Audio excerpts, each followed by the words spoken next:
નમસ્કાર વિદ્યાર્થી મિત્રો, આલ્ફા ટ્યુશન ક્લાસીસમાં આપનું સ્વાગત છે. આપણે ગયા વિડીયોમાં રાસાયણિક સૂત્રો કેવી રીતે બનાવવા એના વિશે વાત કરી હતી. એ તમારો ભાગ 1. એના પછી રાસાયણિક ફેરફાર એટલે શું, રાસાયણિક પ્રક્રિયા એટલે શું અને રાસાયણિક સમીકરણ કેવી રીતે બનાવવા એના વિશે પણ વાત કરી. અને રાસાયણિક સમીકરણ બનાવ્યા એના પછી થોડી વાત કરી હતી દળ સંચયનો નિયમ, કે દ્રવ્યનો જથ્થો હંમેશા અચળ રહે છે. રાસાયણિક પ્રક્રિયા દરમિયાન દ્રવ્યનું સર્જન કે વિનાશ થતો નથી અથવા દ્રવ્યનો જથ્થો હંમેશા અચળ રહે છે. એના વિશે વાત કરી હતી. એનો મતલબ કે પ્રક્રિયાની જે દિશા છે તીર, એની ડાબી બાજુ અને જમણી બાજુ પ્રક્રિયકો અને નિપજો માં સંખ્યા કોની, ઘટકોની હંમેશા સમાન રહેવી જોઈએ. એના માટે આપણે રાસાયણિક સમીકરણને સંતુલિત પણ કરવું પડે. એના 2 ઉદાહરણ જોયા હતા અને પછી પોઝ કરીને કીધું હતું, સ્ટોપ રાખ્યો હતો વિડીયો અને કીધું હતું કે નેક્સ્ટ વિડીયોમાં આપણે એવા 10 થી 12 સમીકરણો સોલ્વ કરી લઈશું. પહેલો મુદ્દો તમારો હવે ત્યાંથી શરૂઆત થાય છે. આજે આપણે કામ કરવાનું છે રાસાયણિક પ્રક્રિયાના રાસાયણિક સમીકરણો કેવી રીતે સંતુલિત કરવા. તો ડીશ કે વાટકો મૂકી દો ખાવાનું, હવે બધું ભણવા તરફ વળી જાઓ. આજનો મુદ્દો છે રાસાયણિક સમીકરણો સંતુલિત કરવા.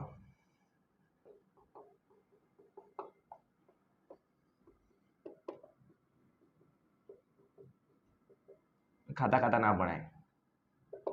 ચલો, પેલો અહીંયા મેં કેટલાક 10 થી 12 ઉદાહરણો લખીને રાખ્યા છે પહેલેથી. હા, આ ઉદાહરણો ક્યાંના છે? તમારી પુસ્તકના જ છે. તમને આવડશે આવી રહ્યા એનો મતલબ કે પુસ્તકના આવડી ગયા, બરાબર. તમારા પુસ્તકમાંથી થોડા કટ કરીને જ્યાંથી મને દેખાય બધા મેં લખ્યા છે એ જ આપણે અહીંયા લખીએ છીએ, બરાબર. ચલો, પહેલો છે Fe + H2O. Fe + H2O gives Fe3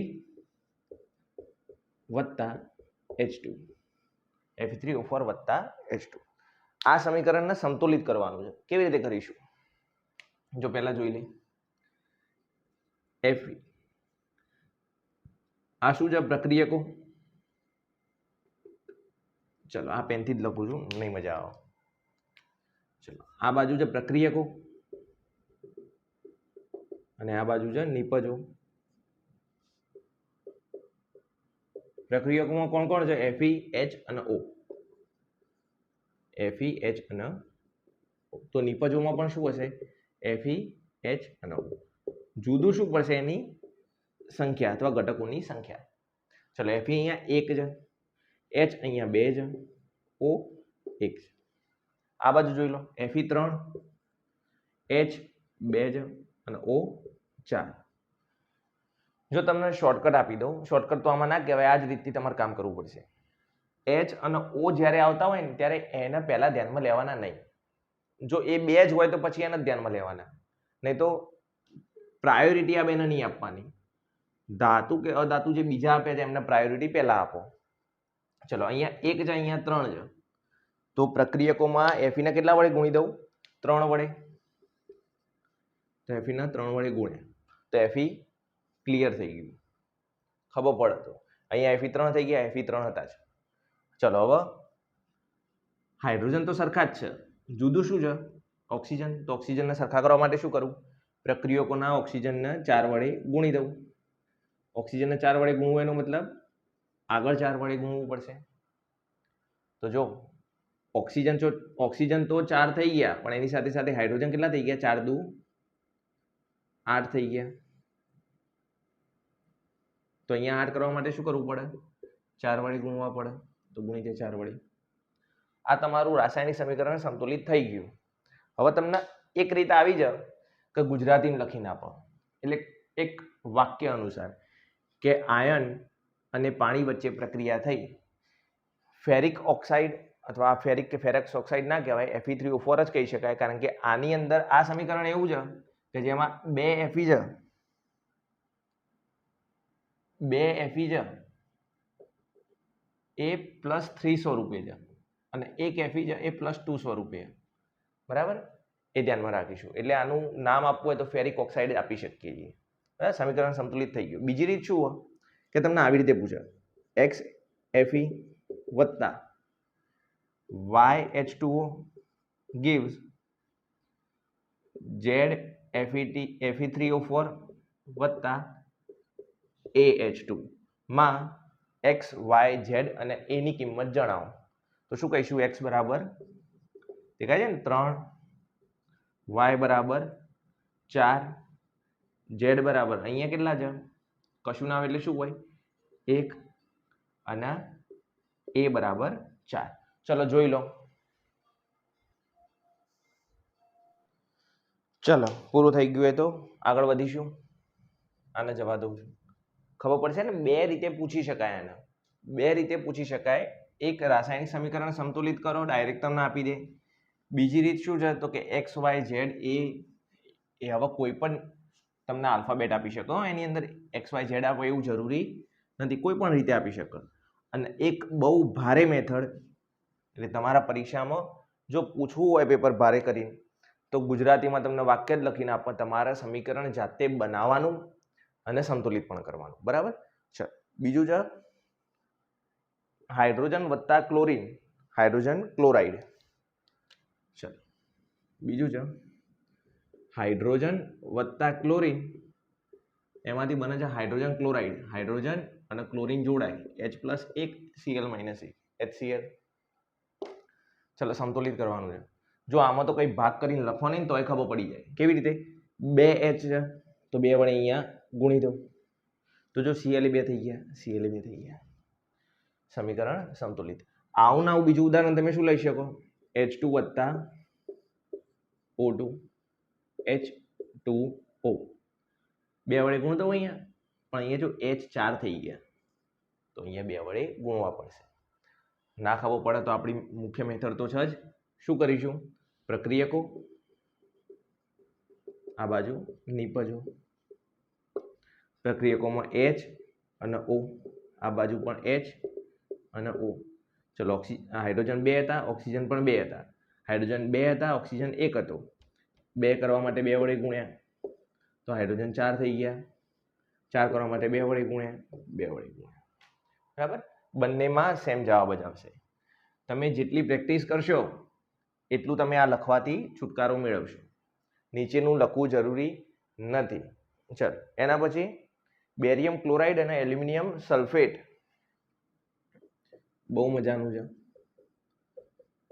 ચલો એલ્યુમિનિયમ ખબર પડશે. બેરિયમ +2 હોય, Cl - 1 હોય. Ba એક સાથે ગુણાય, Cl 2 સાથે ગુણાયું. Al +3 હોય, SO4 -2 હોય. 2 વડે ગુણું Al2 અને SO4 ને 3 વડે ગુણું. બને છે બેરિયમ સલ્ફેટ BaSO4 વત્તા એલ્યુમિનિયમ ક્લોરાઇડ AlCl3. ચાલો હવે તમે એમ કહો કે સાહેબ આવી રીતે આનું તો દર્શાવો. એટલે આ +2 હતું, આ -2 હતું, તો સીધું જ લખી દઉં. આ +3 હતું, આ -1 હતું, તો લખવું જ લખી જો. 3 વડે ગુણવાના છે. બરાબર? ચાલો પ્રક્રિયકો નિપજો. આવ્યું? જો એક જ સમીકરણમાં 4 સૂત્ર આવ્યા, એટલે થોડું ટફ બની ગયું તમારા માટે. ટફ તો કશું જ નહીં માં ભાઈ. હવે જો આની અંદર એક સાવચેતી રાખવાની. શું? તને ખબર પડે કેટલી એના ઉપર આધાર. આ બાજુ જો બહુપરમાણવીય આયન આવ્યો. કયો? સલ્ફેટ. તો આ સલ્ફેટ આ બાજુ છે ખરો?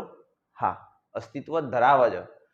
તો મેક્સિમમ ટાઈમ્સ એવું કરવાનું આપણે કે જો પ્રક્રિયકમાં અને નિપજમાં તમને બહુપરમાણવીય આયન આપ્યો હોય તો એનો એ જ લખી દેવાનો. બંનેમાં હોય તો, હું બોલ્યો પ્રક્રિયક અને નિપજમાં, અને બોલ્યો છું બંનેમાં હાજર હોય તો. ધારો કે અહીંયા હોય ને અહીંયા ના હોય તો પછી નહીં લખવાનું. તો S અને O અલગ અલગ લખવાના. સલ્ફર અને ઓક્સિજન થી જોડાયેલું છે તો સલ્ફર અને ઓક્સિજન અલગ અલગ દર્શાવવાના. ખબર પડે છે શું કહું? જોઈ લઈએ અહીંયા. Ba એટલે બેરિયમ 1 છે, Cl 2 છે, Al 2 છે, અને SO4 આખું દર્શાવું. કેટલી વાર આખું SO4? 3 વાર. SO4 4 વાર ના કરતા. આ SO4 1 વાર કહેવાય. કૌંસની બહાર બગડો લખું તો 2 વાર કહેવાય. 3 લખું તો 3 વાર કહેવાય. બરાબર ને? ચાલો એ જ રીતે અહીંયા BaCl Al SO4. ચલો Ba 1 વાર, SO4 આખું 1 વાર, Al 1 વાર અને Cl 3 વાર. ચલો સમીકરણ સંતુલિત કરવાનું છે. જોઈ લઈએ બરાબર. શું કરીશું? બીએ તો સરખા જ છે એટલે એને છંછેડવાની જરૂર નહીં. ચાલો સીએલ આમાં 2 છે, આમાં 3. 2 એકાના ઘડિયામાં 3 ના આવે, 3 એકાના ઘડિયામાં 2 ના આવે, તો શું કરી દેવાનું? બંનેના આપસમાં ગુણી દો. 2 તરી 6, 3 દુ 6. એ તો પછી પ્રોસેસ જ કરી શકાય, બીજું શું કરીએ કઈ. તો આની અંદર જ્યાં સીએલ દેખાય છે કે પ્રક્રિયકોમાં, તો કે આ રહ્યું, તો એને 3 વડે ગુણવાનું. આને 3 ના કરી દેતા. હવે પહેલા આનું સોલ્વ કરો. જો સીએલ 6 થઈ ગયા, બીએ કેટલા થઈ ગયા જોઈ લે પહેલા. એ પણ 3 થઈ ગયા.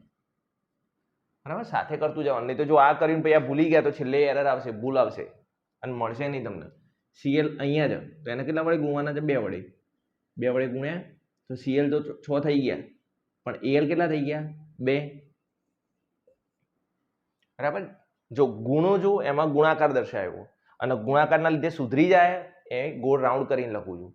બરાબર. ચલો હવે એલ જો સરખા થઈ ગયા, હવે શું કરવું? બીએ કરવા કે એસોફર કરવા છે? ચલો બીએ કરીએ. બીએ 3 છે, તો 3 કરવા માટે અહીંયા 3 વડે ગુણી દઉં. તો બીએ આવી આને 3 વડે ગુણ્યા તો જો એસોફર ઓટોમેટિક કેટલા થઈ ગયા? 3 થઈ ગયા. તો સમીકરણ સંતુલિત થઈ ગયું તમારું. તમારું સમીકરણ સંતુલિત થઈ ગયું. જોઈ લો. ચલો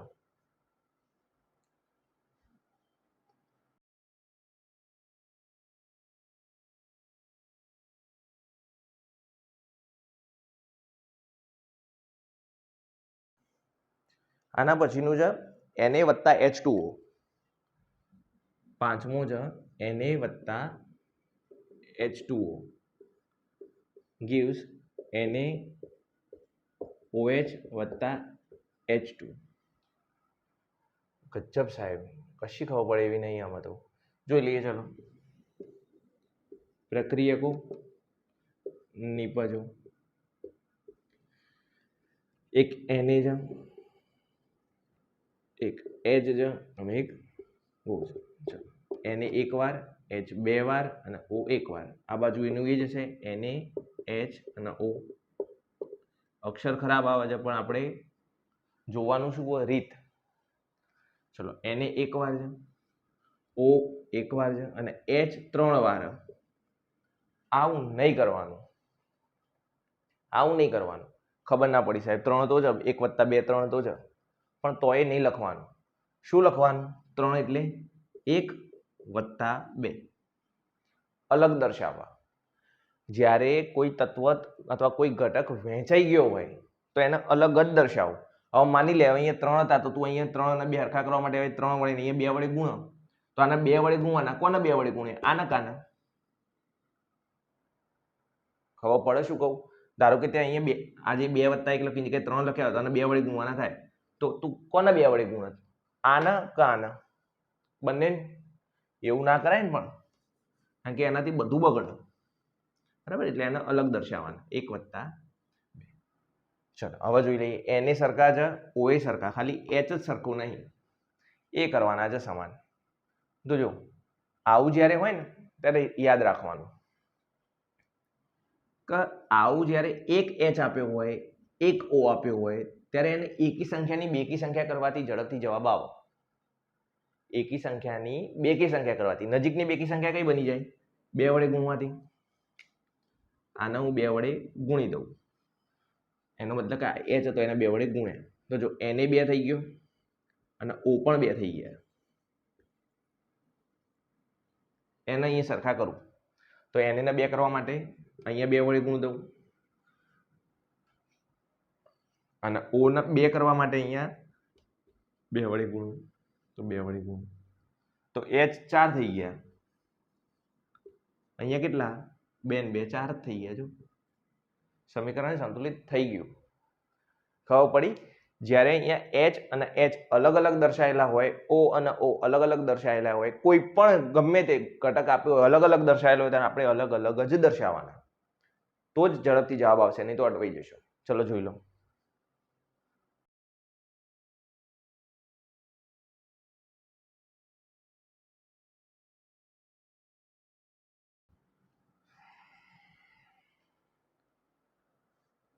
બેરિયમ ક્લોરાઇડ અને સોડિયમ સલ્ફેટ. બેરિયમ ક્લોરાઇડ અને સોડિયમ સલ્ફેટ. હવે જો તમને આવું એ પૂછો આટલું જ, બેરિયમ ક્લોરાઇડ અને સોડિયમ સલ્ફેટ વચ્ચે પ્રક્રિયા થઈ મળતી નિપજો જણાવો અને પ્રક્રિયાને અથવા સમીકરણને સંતુલિત કરો. તો આના પછીનું એ તમારે જાતે કરવાનું, સંતુલિત એ તમારે કરવાનું, ડબલ મહેનત. બેરિયમ ક્લોરાઇડ ખબર પડી જાય ને, Ba+2 હતા, Cl-1 હતા, Na+1 હતું, SO4-2 હતું, ગુણાકાર કરવાથી જવાબ આવે. આવું જ્યારે આવે ને ત્યારે સમજી લેવાનું કે આનું ધન આયન સાથે આનું ઋણ આયન જોડી લેવાનું. BaSO4 વત્તા NaCl. અને તું જો હું લખું છું એની અંદર જો પ્લસનું જે ચિહ્ન આવે છે ત્યાં થોડી ઘણી જગ્યા રાખું છું, કારણ કે મને ખબર ત્યાં મારે કોઈ કિંમત લખવાની આવશે. ચલો પ્રક્રિયકો અને નિપજો. BaCl NaSO4. SO4 કેમ આખા લીધા ખબર પડી જવી જુઓ. SO4 આખા કેમ લીધા તમને હવે ખબર પડી જવી જુઓ. અહીંયા SO4 છે, અહીંયા SO4 આપ્યું છે આખે આખું. બહુપરમાણીય આયન બંનેમાં હાજર હોય તો બહુપરમાણીય આયન ડાયરેક્ટ જ દર્શાવવું.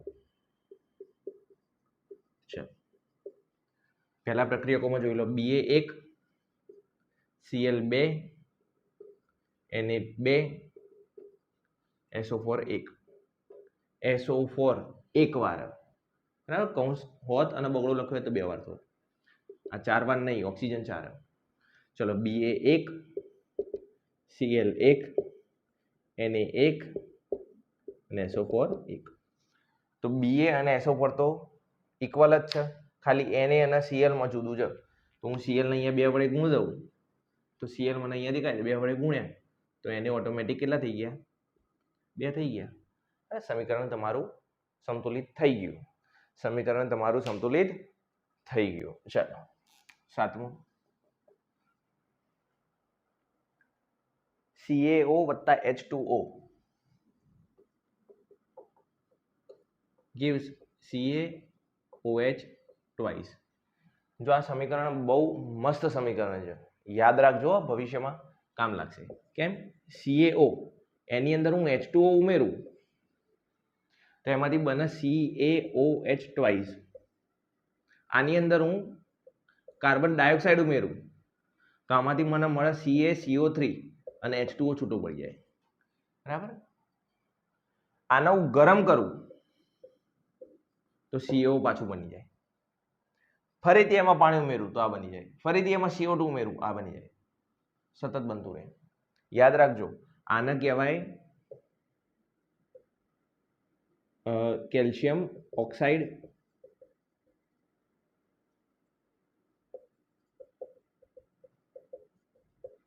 આ વપરાય છે દિવાલ દોડવા માટે. દિવાલ દોડવી એટલે રંગવા માટે.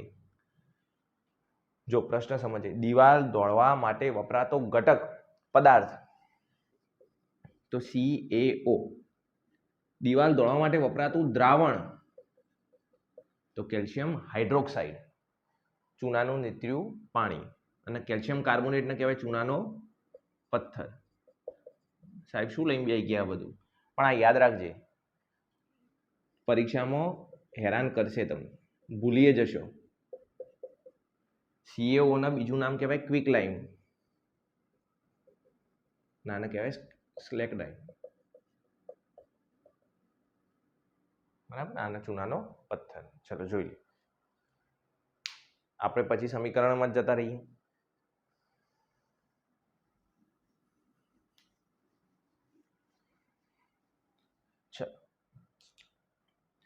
પ્રક્રિયકો, નિપજો જોઈ લે. એક Ca ઓક્સિજન 2 લખી દઉં? ના, એક ઓક્સિજન પછી હાઇડ્રોજન 2 છે.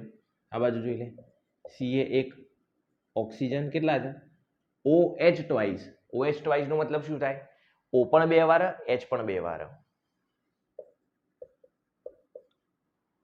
આમાં સંતુલિત કરવા જેવું શું હોય? કઈ જ નહીં, સંતુલિત જ છે. જોઈ લે.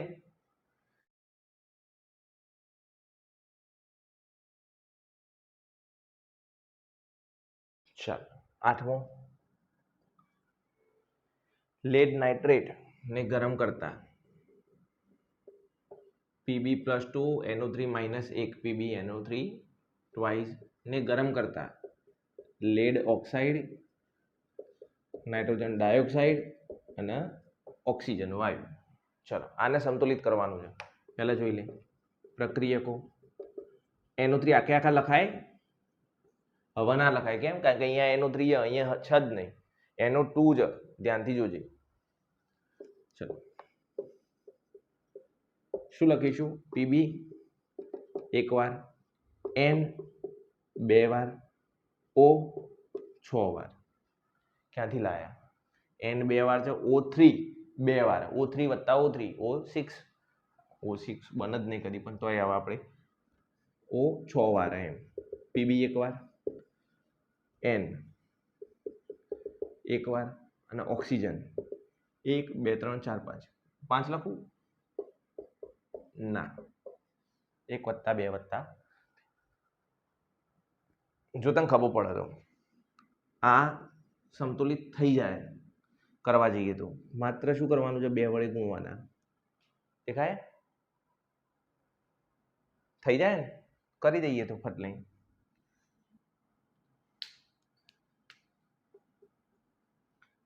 બે વડે ગુણ દઉં.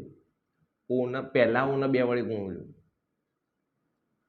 તો પીબી કેટલા થઈ ગયા? જો 2 થઈ ગયા. તો આ બાજુ પીબી ને 2 કરવા માટે 2 વડે ગુણ, તો પીબી ને 2 વડે ગુણ્યા તો પીબી તો 2 થયા, સાથે સાથે આખો કૌંસ 2 વાર થઈ ગયો. એનો મતલબ કે N 2 હતા એની જગ્યાએ 4 થઈ ગયા, ઓક્સિજન 6 હતા એની જગ્યાએ 12 થઈ ગયા. લોચો. હવે ચલો પીબી સંતુલિત થઈ ગયા 2 2. હવે N ને સંતુલિત કર. આને 4 વડે ગુણવા પડશે. 4 વડે ગુણ્યા તો ઓક્સિજન કેટલા થઈ ગયા? ગણી લેજે. 4 દુ 8 થઈ ગયા રહ્યા. હવે ચેક કરી જો. પીબી 2 થઈ ગયા, નાઇટ્રોજન 4 નાઇટ્રોજન 4, અહીંયા ઓક્સિજન 12 છે, અહીંયા 2 2 4 ને 8 12 થઈ ગયા. સમીકરણ તમારું સંતુલિત થઈ ગયું. જોઈ લે. ચલો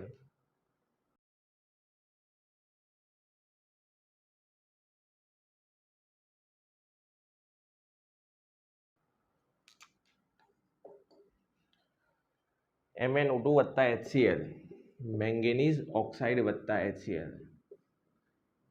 મેંગેનીઝનો ઉપયોગ આપણે બહુ નહીં આવે, 2 જગ્યાએ જ આવશે. એક પોટેશિયમ પરમેંગેનેટ KMnO4 અને MnO2 માં, બીજે ક્યાંય નહીં. ધોરણ 10 માટેની વાત થઈ રહી છે. શું વધ્યું હવે? H2O. ચાલો શું કરીશું આની અંદર? આ તો ઘણો બધો લોચો છે નહીં? જો સંતુલિત કરવાનો પ્રયત્ન તો કરીએ, કારણ કે મને તો અહીંથી દેખાય સંતુલિત થઈ ગયું, પણ તોય તારા માટે જોઈ લે. એક પ્રક્રિયકો અને નિપજો.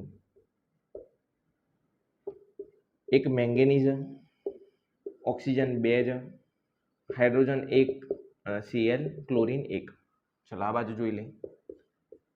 મેંગેનીઝ 1, ઓક્સિજન 1, હાઇડ્રોજન 2 અને ક્લોરીન 4.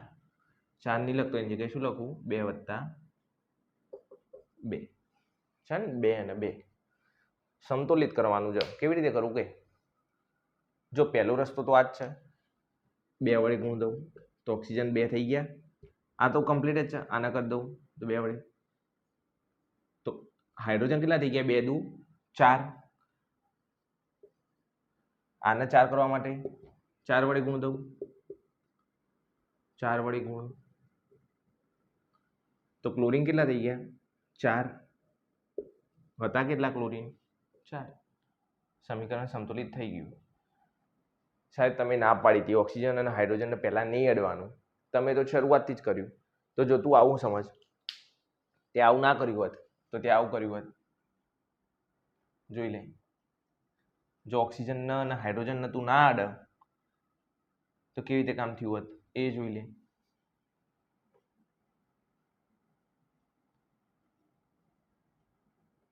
જવાબ તો સરખો જ આવો. પણ ઓક્સિજનના હાઇડ્રોજનને એટલે ના પાડું છું કારણ કે તમે ભરાઈ રહેશો વચ્ચેથી. ચલો પહેલા ક્લોરીનને સન્માન કરી દે. ક્લોરીન ચાર્જ અહીંયા 4 કરવા માટે ગુણી દઉં. સાહેબ તમે ના પાડી હતી એવી રીતે ગુણવાની, પણ મેં તને આ બાજુ ના પાડી હતી. જ્યારે છૂટા છવાયા હોય ને ત્યાં ગુણવામાં તકલીફ પડે. અહીંયા તો ગુણી દે, પણ કે હમણાં તમે 3 હતા 2 ગુણવા ના પડે. અહીંયા એકી સંખ્યા નહીં બેકી સંખ્યા જ છે, એટલે ઓનમાં બદલવાની જરૂર નહીં પડે. ચલો 4 વડે ગુણ્યા તો ઓટોમેટિક હાઇડ્રોજન 4 થઈ ગયા. તો આને 4 વડે ગુણવા કરવા માટે 2 વડે ગુણ્યા તો એ 2 વડે ગુણ્યા તો ઓક્સિજન ઓટોમેટિક 2 થઈ ગયા. થઈ ગયું સમીકરણ સંતુલિત. જવાબ તો એનો એ જ આવશે. જોઈ લેજો.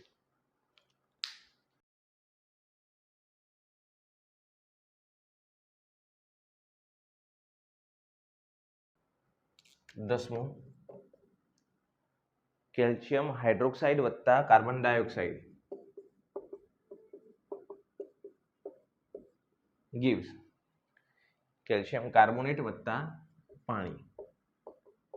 હમણાં જ વાત કરી હતી મારા ખ્યાલથી મેં, એ જ છે. ચલો જોઈ લઈએ. અહીંયા હું OH આખું ના લઈ શકું, CO3 આખું ના લઈ શકું. કેમ? આ અહીંયા નથી, CO3 અહીંયા નથી, બંનેમાં હાજર હોવું જોઈએ. ચલો પ્રક્રિયકો.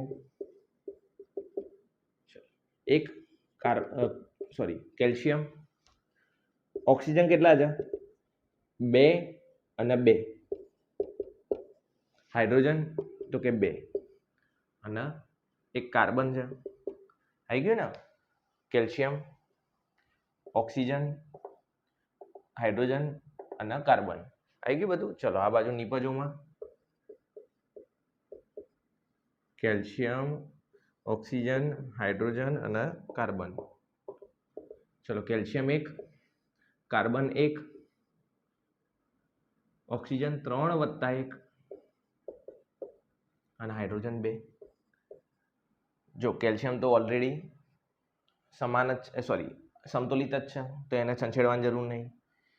આની અંદર જોઈ લે, કાર્બન એ સમતુલિત, તો આ બેમાં મથામણ કરવાની છે. હવે તો કે તમારે આ બેને જ પકડવા પડશે. આ બેમાં જોઈ લે, આ કેટલા છે? 2 2 4, 3 ને 1 4. એનો મતલબ કે આ એ સમતુલિત. 2 અને 2 આ એ સમતુલિત. તો પછી સંતુલિત જ છે મારા ભાઈ. હવે તમને અહીંયા એવું પૂછ્યું હોય A B C D, કેટલા હોત કોઈ ABCD? 1 1 1 1. વાત પૂરી થઈ ગઈ. બરાબર. જવાબ શું આવત બધાનો? તો આવી રીતે તમારી બુકમાં હજી ચેપ્ટર નંબર 2, 3 એમાંથી પણ આવા ઘણા બધા ઉદાહરણો છે. ઘણા બધા તમે સમીકરણો સંતુલિત કરવા માટે પ્રયત્નો કરી શકો છો. બરાબર. ઘરે ટ્રાય કરો. નથી આવડતા તો કોમેન્ટ બોક્સમાં જણાવો કે આ દાખલો અથવા આ સમીકરણ સંતુલિત થતું નથી, સોલ્વ કરીશું. બરાબર. તમને હું એક ઉદાહરણ આપું છું. પ્રકાશ સંશ્લેષણની ક્રિયા છે ને, એનું સમીકરણ સંતુલિત કરજો આ પદ્ધતિથી. બરાબર. ચલો આટલું રાખીએ છીએ. નેક્સ્ટ વિડીયોમાં મળીએ ત્યારે કામ કરીશું આપણે રાસાયણિક પ્રક્રિયાઓના પ્રકાર. 5 પ્રકાર છે તેના વિશે વાત કરવાની છે આવતા વિડીયોમાં. ચલો મળીએ આવતા વિડીયોમાં.